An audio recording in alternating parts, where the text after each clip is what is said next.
Hi everybody, welcome to my channel. My name is Dennis. So today we're going to review the Corsair iCUE 4000X RGB computer case. So let's get out of the box real quick, have a quick go over everything there is, and have a quick look at it. Here we go. Okay, so I got it opened, and the first thing you can see is, of course, the front RGB fans from Corsair. 3 of them, of course, 120 millimeter, and of course the packaging. So it's got a very thick styrofoam packaging. It's wrapped in plastic to protect it, and so there should be no risk of damage or anything when you get your product. So I'm going to get this out and we'll go from there. Okay, so it's out of the box. We can see our tempered glass on the front. Has an intake on both sides. Anyway, we have the 3 fans in the front, side, back, and of course the other side. So that's all well and good, but let's go a little more in depth. First thing I noticed when we get it out of the box, we got the little masking tape here just to protect it, and that holds down. We take that off. We got our little Corsair thing here. It's in yellow. I don't know if I like that color, but hey, it works. And that's our filter for the top of the case. And I want to just pan to the left here a little bit. So this one here is the one I did before, and that's the iCUE 465X RGB. And this one's just slightly bigger. Not a lot of difference actually, but the feet on it here is set a bit higher. So when you're looking at the feet, they're about 1 inch off the ground. So you got a little bit more airflow on the bottom. And we have our shroud. But let's get this off first, our tempered glass. And it comes off a little differently than what I'm used to. Usually there's 4 screws, and in this case you just have your thumb screws in the back, which are adaptive screws, and then this is going to come off. Okay, so to remove our tempered glass is different than I've ever seen. You got 2 little metal tabs here, and all you do is you pull on them, but it's not really easy to get a hold of, so you kind of have to pop it out. I kind of put my fingers here and you pull it out. Anyhow, it comes off. It looks like, so when it's on there, I'm just going to put this down. It slides in here, these little spots here to hold it in place. So let me just see. We'll put it back on. So we line that up, kind of slides in, and then you just push it toward. No, it's definitely know if it's in there or not. And then put your screws in. So that's a different way of doing it, but yeah, I'm not sure if I like that. Tell me what you think in the comments. So we'll take that off. Of course, glass feels a lot heavier too. Okay, so now that that's off, we can see everything a little bit better. We can see our power supply shroud, our 3 120 millimeter RGB fans. You can see our lightning cord node in the back here. Our standoffs, of course, it's already fit for a ATX motherboard. Now it'll take an ATX, micro ATX, ITX, and even an extended ATX motherboard. You can take this part off. I'm not sure if I'm going to do that. I think mine's just going to go to here. So this will help to hide your cables. Yeah, I like it. What I do like, which I think is a really nice touch, and I don't know if I can get that to show up well enough. Yeah, so these are all silver, and so are these 2 here. So gives it a little bit of a touch along with the front. So the silver accents. It looks pretty sharp actually, having done it that way. So we're going to move on to the back of the case. Okay, your I/O shield, of course, is going to go here. Room for another fan. Now they did not include a fan on here, so if you want to put one, you have to put it on your own. 7 slots for PCIe, and 2 on the side, so if you want to mount your graphics card vertically, you can do that. And of course your power supply is going to go on the bottom. It does not come off, so you're going to have to put it on from the side. So we're going to move to that and take that off. Now same thing with this. So we have 2 more adaptive screws, one here and here. So this is going to come off. It looks like it comes off the same way as the other one. So once it loosens, it just kind of holds there, and you're going to push this. It's got 2 little arrows telling you to push it this way. I don't know. I'm not sure what I think of that, honestly. Because, well, it says, and looks like it should be easy. I don't like the way it comes off. I like the way it goes on, but I don't like the way it comes off. But it's certainly solid metal, nice white. Almost a silver accent to it, but no, it's definitely white. So having a look at the back, here's our thing for all our fans are already plugged in. And I'm going to get to the cables here in a minute. Room for two SSD drives here, 2.5 inch. You have a hard drive bay in the bottom for 3.5 inch, or you can put 2.5 inch drives in there as well if you wanted to. And of course, we have our goodies in here on the bottom. So this is going to be our safety information. I'm assuming we have a manual in here as well. Let's get this out. So your Corsair iCUE 4000X RGB mid-tower PC case has everything you want to know about the case in here, how the screws work, all that kind of good stuff. These come out, of course.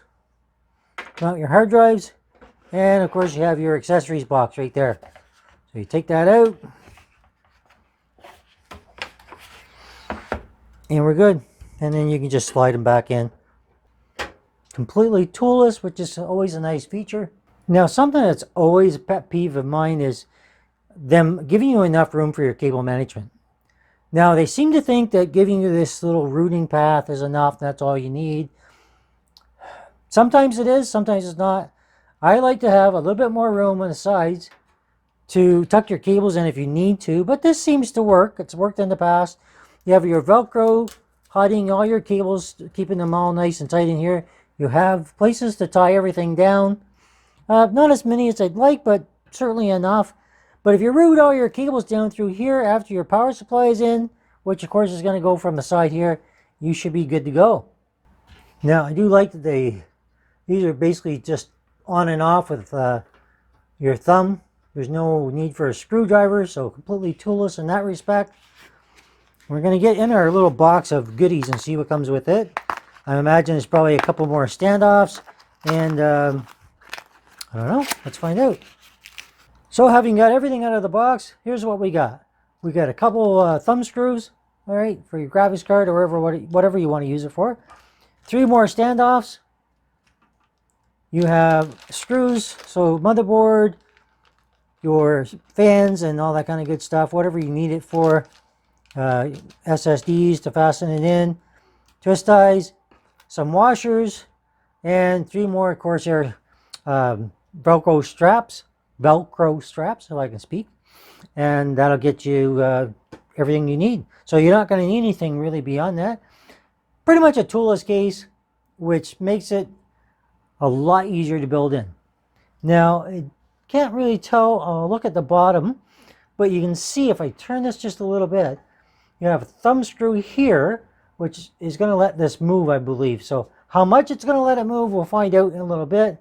And you've got a spacing in the front here, and that's because if you want to mount your radiator. So anyway, we'll get to that later and how much we can move this. So we're going to go to the bottom of the case and see just how much that's going to be able to move over. So the other thing you've got inside is you get another little piece of styrofoam. All right, so just don't miss that. Get that out of there.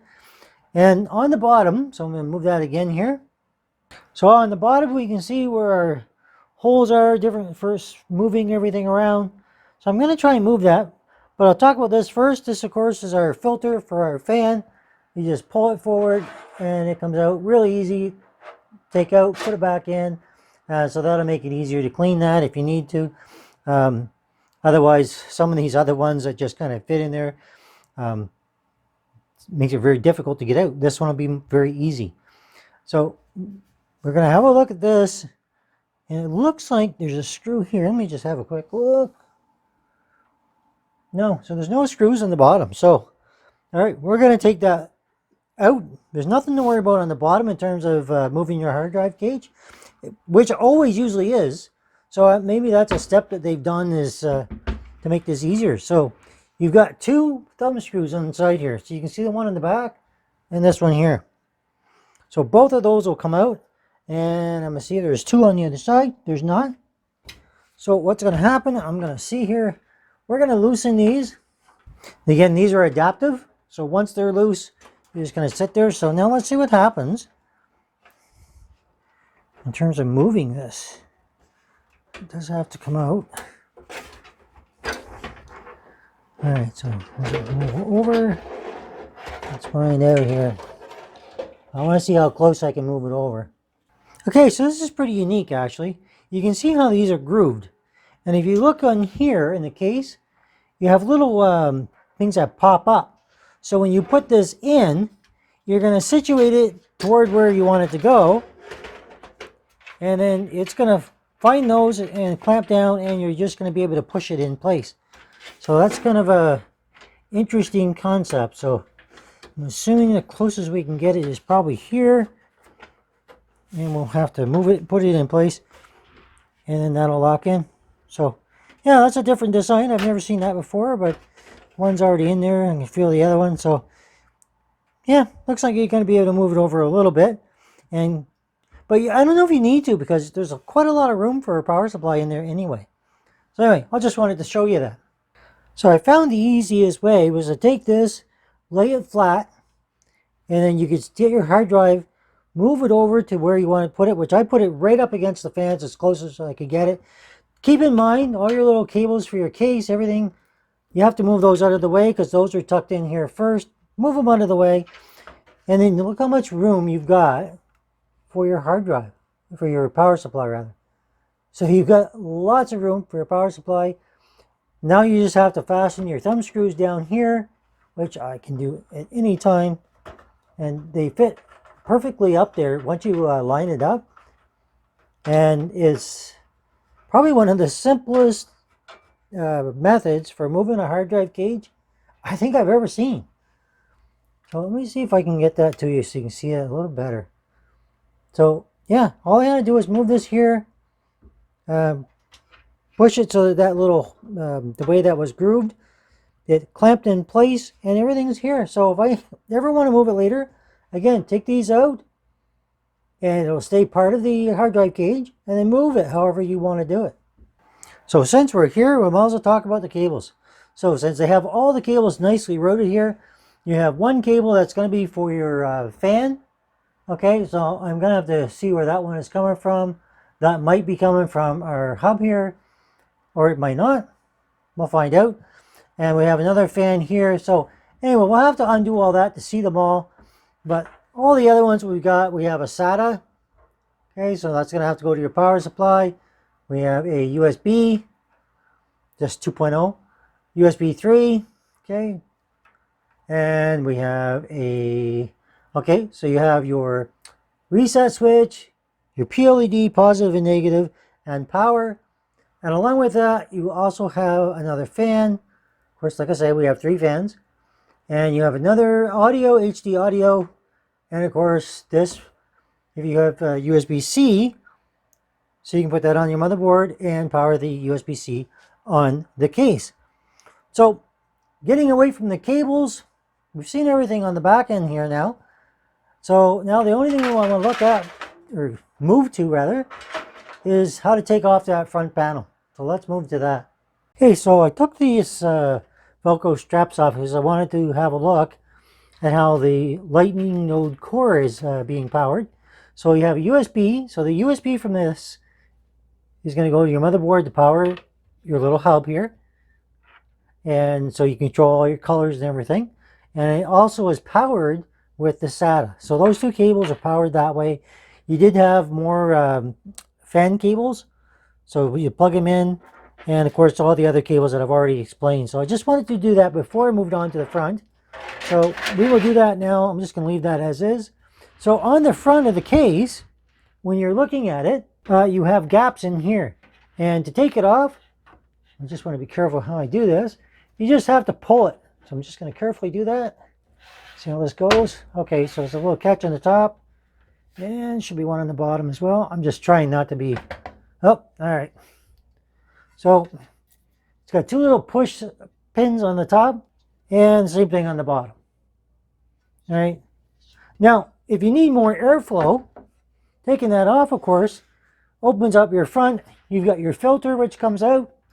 Okay, magnetic on the bottom, I believe. Oh, no, it just slides into the slots. So you got the slots on the bottom that go in here, and magnetic on the top. So put it in like that. All right. So anyway, let's take that off. Leave it off for now. And now you can see our fans. Simple. I kind of like that design. So this part does not actually come off. So I want to move to the top of the case and just show you what we got there. Now these are 3120, so you can put on the inside here. So if you hadn't moved the hard drive cage, you could remove this little bit here and put your radiator in the front up to a 360 millimeter. Okay, just be aware of that. So again, let's go to the top of the case now and have a look at it. Okay, on the top of our case, we have our power switch, our USB, and their USB-C, which is USB 3.1 for the Type-C, and USB is 3.0. And then you have your headphone mic and your reset switch. So looking further down the case, this is where our top filter was at. Now, you do have the ability on the top for two 120 millimeter fans or two 140 millimeter fans. On the rear, the one on the back of the case, which I mentioned earlier, again, a 120 millimeter fan. And on the front, you can have up to three 120s for the 360 or two 140s for 280. So just things to keep in mind. So you get back to the front, you have two screws here and some more here. So that's all fastening it on. That's where you're going to fasten all your fans in, and in case you need to change them. But yeah, pretty simple. I like the ability to just quickly just toss this in here, filters back on, and again, you can leave it like that if you want more airflow, or you can just pop your cover back on, just line it up with those holes, and just line that up. You'll have to eyeball it a little bit, and then once you get it in place, just pop it in. A little loud, but it goes in without any issues. So one more thing is, you can mount your SSDs back here, but you can also take them off and you can mount them up here. It's got two little screw holes. I didn't realize that's what that's for. So when you take it off, you can screw it on to secure it here, and it's even got two little holes here. So you put it in there, fasten it on here with a screw, so you can have up to two more on here. So theoretically, I guess maybe if you could order a couple more of those, you could actually mount up to 4 SSDs even. So, but with the case that it comes with, there's two. Something to keep in mind, of course, is even though you can mount your GPU vertically, you will need a riser cable if you're going to do that. They do not include one with the case, and in fact, most manufacturers don't, so just be aware of that as well. So I did want to show you that this does pop out. Okay, he's got two little catches here, so you put that in there, and you'll be able to lock that back in place. Okay, so it just slides in there like that, and just give that a bit of a push. Should be able to go in. Okay, so a little tricky, but it goes in, no problem. In, out. So if you have room or you need room for that radiator in the front, take this out and you'll have it. So there are a couple of things I just thought of. So this part on the inside, there's a screw. Let me see if I can show it to you here. Okay, so it's hidden behind this little twist tie. So this here, if you unscrew that, this piece here will come out. So if you need to take it out, that's one way you can do it. The side panels are interchangeable. So if you wanted to show off your cable management more than you want to show off the other side, why you'd want to do that, I don't know. But if you do, the tempered glass could go on this side. Just something that maybe some people would like to do. Who knows? It's a crazy world. The power supply, as I say, you got lots of room for in there. I don't think there's any real problems with getting a power supply in there. Obviously, it goes in from sliding it in here, and you have plenty of room for your cables. So a few last things just I think you should know. The case specifications are length 453 millimeters. The width is 230 millimeters, and the height 466 millimeters. So the GPU length is up to a maximum of 360 millimeters. The CPU height for CPU cooler would be 170, so that's a little bit more than some cases actually. So I think pretty much most air coolers, I don't know if there's anything bigger than that, but should fit in this case. And your maximum power supply length is 220 millimeters. And in case you're wondering, Radiator compatibility, again, I'll just mention the front 360 and 280, the top 280 and 240, and of course one rare 120 millimeter. So now that does cover pretty much everything on the case. I can't think of anything else. If you do, drop it in the comments. If you have a question, let me know, and I will definitely get back to you. So yeah, pretty solid case. I really like it. It does have a little bit more room for cable management than some other cases I've had, which I do like. And if you route all your cables in here properly, you shouldn't have any issues in terms of where to put your cables either. It should work out pretty well. Pretty decent case. I would recommend this case for sure. So of course, what would a video on a case be without being able to light up the RGB fans? So it's in the default mode, RGB rainbow colors, breathing mode I believe it is. And of course you can change that with your software and everything, but I really wanted you to be able to have a look at that. And like there's no motherboard in this, it's just how I do this sometimes. So you can power it up and have a look at it. All right, everybody, so that's the review of the case. I think I went over everything. I don't know if I missed anything. If I did, let me know. Put it in the comments. Tell me what you think of the case. It's kind of like a slightly bigger version of the iCUE 465X RGB. Sorry, my voice is going there. Just looks a little bit nicer in some aspects, only because the layout of the fans in the front, and I don't know how important the sides being able to mix and match are, that you can switch in, and I can't see anybody doing that, but anyway, maybe they will. Anyway, if you like the video, hit that like, leave me a comment. If you're new here, think about subscribing, hit that bell for notification of videos as they come up, and stay tuned for the next one. And as always, thanks for watching.